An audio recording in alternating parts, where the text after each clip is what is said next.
ಅವ್ರ ಜಮೀನಿಗೆ ನಾವು ಹಕ್ಕದಾರಲ್ಲ, ಅವ್ರ ಜಮೀನು ಅವ್ರಿಗೆ ಬಿಟ್ಟಿರುವಂತದ್ದು, ನಮ್ಮ ಜಮೀನು ನಮಗ್ ಬಿಟ್ಟಿರುವಂತದ್ದು. ಹೌದಾ?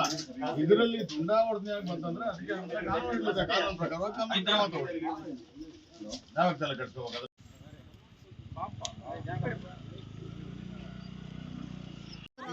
ವಿರೋಧ ಪರ ಅಂತ ಹೆಂಗ್ ಬರೆದ್ರು?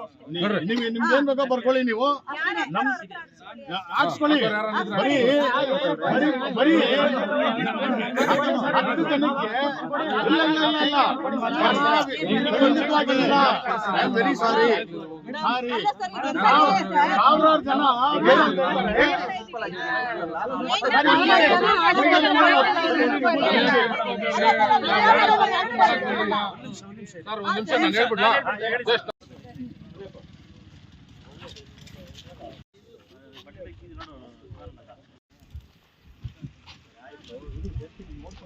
ಜಿಆರ್ ಆರ್ಥೋಪೆಡಿಕ್ಸ್ ಕೋಲಾರ್ ಮೂಳೆ ಚಿಕಿತ್ಸಾ ಕೇಂದ್ರ ಅತ್ಯಾಧುನಿಕ ತಂತ್ರಜ್ಞಾನ ಬಳಸಿ ಎಲ್ಲ ಮೂಳೆ ಸಂಬಂಧಿ ಸಮಸ್ಯೆಗಳಿಗೆ ಪರಿಹಾರ.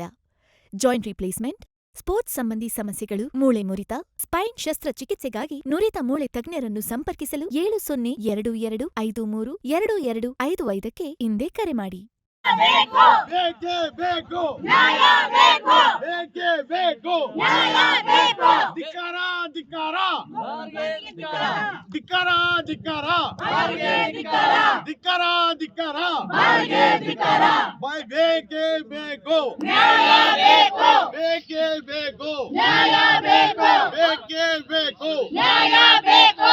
ಸ್ಥಳಾಂತರ ಬೇಡ ಬೇಡ ಬೇಡ ಸ್ಥಳಾಂತರ ಬೇಡ ಬೇಡ ಪ್ರಜಾಪ್ರಭುತ್ವದ ಮಾರಣ ಹೋಮ, ಪ್ರಜಾಪ್ರಭುತ್ವದ ಮಾರಣ ಹೋಮ.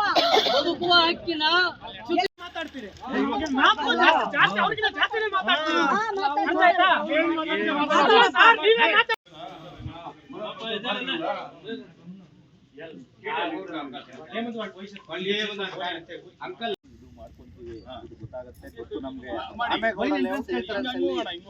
ರಾಮೇಗೌಡ ಲೇಔಟ್ ಎಂಟ್ರೆನ್ಸ್ ಸರ್ ಬಂದು ಹಿಂಗೋಗಿ ಈ ಮೈನ್ ರೋಡ್ ಥಿಯೇಟರ್ ಮುಂದೆ ಇರೋ ಸರ್ ರಾಮೇಗೌಡ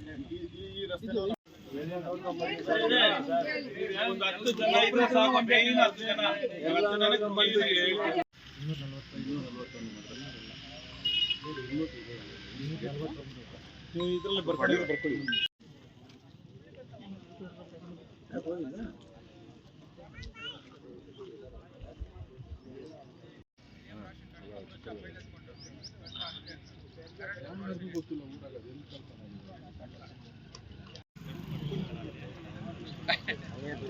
ಅದೇ ಇರುತ್ತೆ ಮಾಡಲು ಸಾರ್ವಜನಿಕರ ಆಕ್ಷೇಪಣೆ ಮಾಡೋದು ಅಲ್ಲ, ಸಾರ್ವಜನಿಕರ ಮತ್ತು ಅದೆಲ್ಲ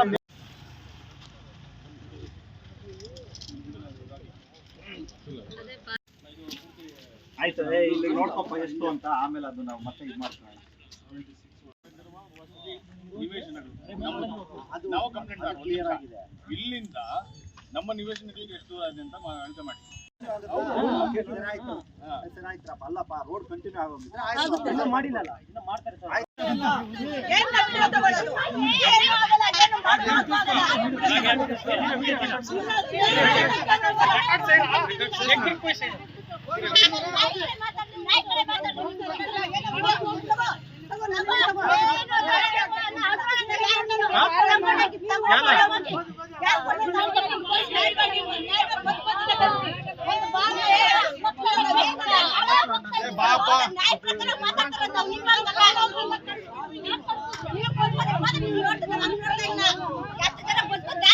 ಕಾಪಿ ಏನಿದೆ ಅದರಲ್ಲಿ ಈ ಸಾವಿರಾರು ಜನನ ಎಲ್ಲೂ ಮೆನ್ಷನ್ ಮಾಡಲಿಲ್ಲ. ಅವರು ಇಷ್ಟು ಜನ ವಿರೋಧ ಮಾಡ್ತಾ ಇದ್ದಾರೆ, ಇವ್ರಿಗೆ ನಾವು ನ್ಯಾಯ ಕೊಡಿಸ್ಬೇಕು ಅಂತ ಮಾಜರಲ್ಲಿ ಇವರು ಕಣ್ಣಾರೆ ಏನ್ ನೋಡಿದ್ದಾರೆ, ಏನ್ ನೋಡಿದ್ರು ಅದನ್ನ ಮಾತ್ರ ಬರೀಬೇಕಾಗಿತ್ತು. ಅವರು ಅದನ್ನ ಬಿಟ್ಟು ಪರ ಮತ್ತೆ ವಿರೋಧ ಅಂತ ಬರೀತಾರೆ.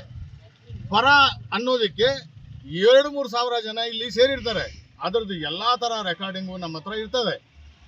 ವಿರೋಧವಾಗಿರುವಂಥವ್ರು ನಮ್ಗೇನು ಪರ, ನಮ್ಗೇನು ಬಾರ್ ಮಾಡಿಕೊಡಿ ಅಂತ ಕೇಳಿದವರು ಕೆಲವೇ ಕೆಲವು ಜನ ಅಲ್ಲಿ ಏನು ಹೇಳ್ತಾ ಇದ್ದಾರೆ, ಅವರನ್ನು ಅವರೇ ತೀರಿಸ್ಕೊಂಡು ಅಲ್ಲಿ ಏನು ಅವ್ರಿಗೆ ಯಾವ ಥರ ಕಟ್ಟುಬಂಧನಕ್ಕೆ ಒಳಗಾಗಿದ್ದಾರೋ ಗೊತ್ತಿಲ್ಲ.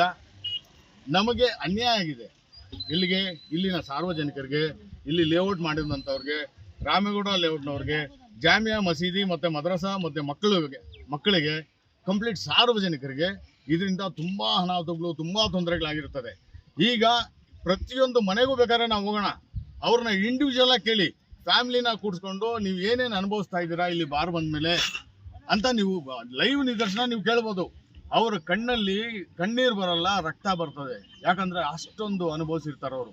ಅಂದರೆ ಈ ಹಿಂಸೆ, ಯಾವುದಾದ್ರೂ ಒಂದು ಹಿಂಸೆ ಇದ್ದರೆ ಒಬ್ಬ ಕುಡುಕ ಮನೆಯಲ್ಲಿದ್ದರೆ ಸಾಕು, ಅದಕ್ಕಿಂತ ದೊಡ್ಡ ಹಿಂಸೆ ಇನ್ನೊಂದು ಬೇಕಾಗಿರಲ್ಲ. ಅವನು ಯಾವ ರೀತಿ ಕುಟುಂಬಕ್ಕೆ ಮಾರ್ಕನೋ ಸಮಾಜಕ್ಕೂ ಅದೇ ರೀತಿ ಮಾರ್ಕ.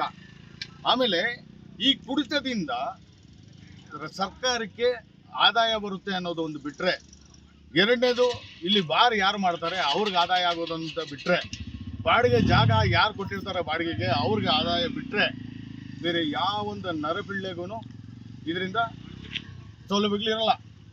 ಎರಡನೇದು, ಸರ್ಕಾರಕ್ಕೆ ಆದಾಯ ಇಲ್ಲಿಂದನೇ ಬರಬೇಕು ಅನ್ನೋದು ಖಂಡಿತವಾಗಿಲ್ಲ.